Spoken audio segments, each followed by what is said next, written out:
Kenya Kwanza has already sacked everybody from the executive who is not a shareholder. The only area they have not been able to get into is the judiciary. Ladies and gentlemen, welcome back to the analysis of YOLENO TV. I hope you're well from wherever you're watching this channel. DANSTAN OMAR has revealed a secret plot to have Martha Koome overthrown.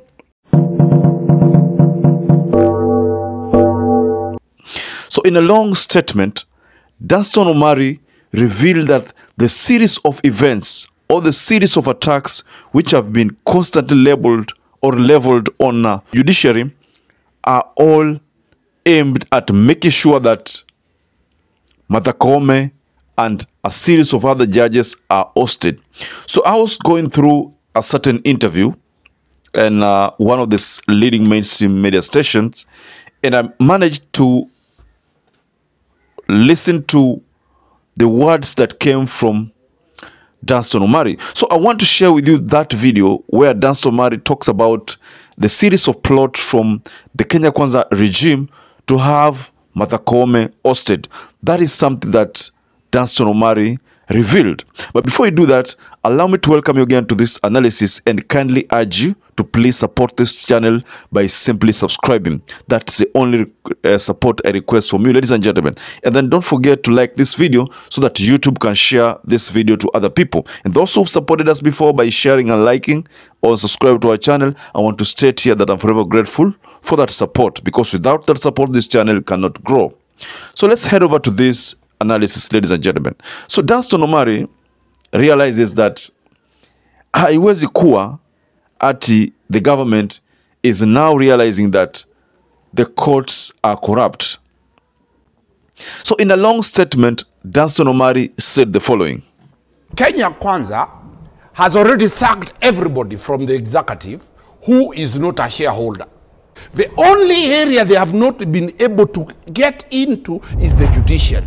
The other time I told Kenyans that these guys they always have a phobia of Uhuru Kenyatta.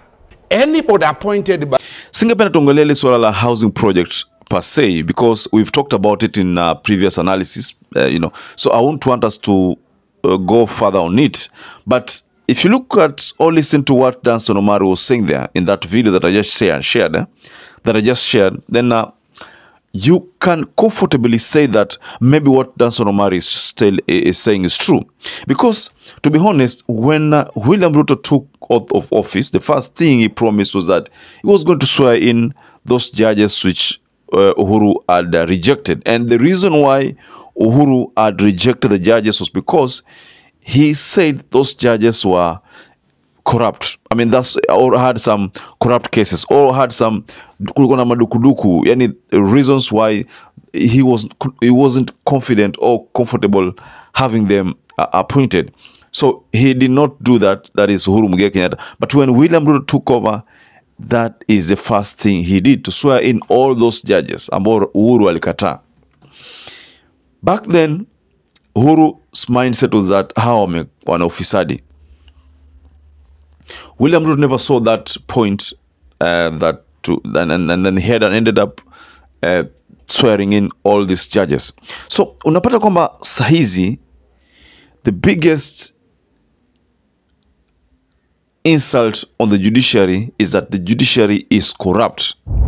So that's why DANSTAN OMAR looks at all things and says that, according to him, he thinks that UDA or the Kenya Kwanza regime wants to install judges who will toe the line and agree with the government projects, just like what is happening in the parliament. You know, in the parliament right now, any bill that William RUTO wants to pass will pass, because the speaker will always make sure that it passes, and the majority leader, despite the fact that maybe that bill is not fair to the people.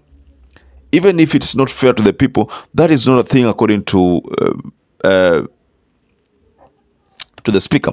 The most important thing to the speaker ni kwamba anything that is brought to the house, itapita. Why? Because it has to pita. It has to pass. So this is why it becomes pretty difficult for the regime to control the courts. And that's why in that video, DANSTAN OMAR talks about the series of attacks on the judiciary, which are aimed to make sure that certain judicial members or judges are branded as corrupt, so that they can be replaced with shareholder judges. And therefore, it is on record that the President of the Republic of Kenya has only appointed 6 judges out of almost 300 of them. So that is what is disturbing Kenya Kwanza, that how do we get away to also sack judges and bring shareholding judges who will be loyal to us? That cannot happen because the Constitution of Kenya 2010, Anki, has put safeguards. 1, the president cannot recruit, and an advertisement must be done. That's what DANSTAN OMAR talks about. He calls those judges who the Kenya Kwanza regime wants to replace the existing judges with as shareholder judges. So this is why naona kwamba kama kwa mfano ile court order ilitolewa kwa Amina Mohamed. And Amina Mohamed was a CS within Uhuru Muigai Kenyatta's government. But we also know that Amina Mohamed was not partisan. By the way, he did not show indications of working with RUTO or just favoring Uhuru Muigai Kenyatta. But she did not show indications of working with RUTO, and she also did not show indications that she was only going to be biased and work with Uhuru only. So she was a national leader, as opposed to some of the CSS that we are seeing now. She respected the fact that alikuwa anaserve wa Kenya wote, and she did not only represent Uhuru Muigai Kenyatta only, despite the fact that that is what the constitution mandates her to do, represent the head of state. But if you look at how Amina Mohamed alikuwa anafanya vitu zake, yeye alikuwa amemheshimu hata William Ruto. So unapata kwamba hii court order, because inasemekana kuko na court order ambayo ilikuwa inazuia ile nyumba ya Amina Mohamed kule Kakamega kubomolewa. Lakini inasemekana bulldozer bado ilienda pale kabomoa vitu zikaporwa, despite the fact that the courts had said isibomolewe.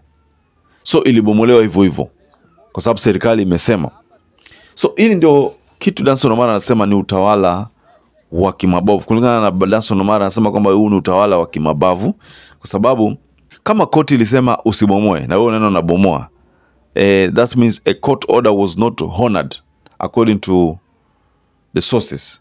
So ladies and gentlemen, what do you make of this statement from DANSTAN OMAR? Because DANSTAN OMAR seems to be having a point, saying that there is a secret plot to have Martha Koome removed from her seat to replace her with a shareholder chief justice. That's what DANSTAN OMAR seems to believe, because all this attack on the judiciary is only trying to make sure that the judiciary is badly exposed, how any ruling they make when out of corruption. So after that has been done, then maybe she believes that they will be fired and replaced with shareholder judges.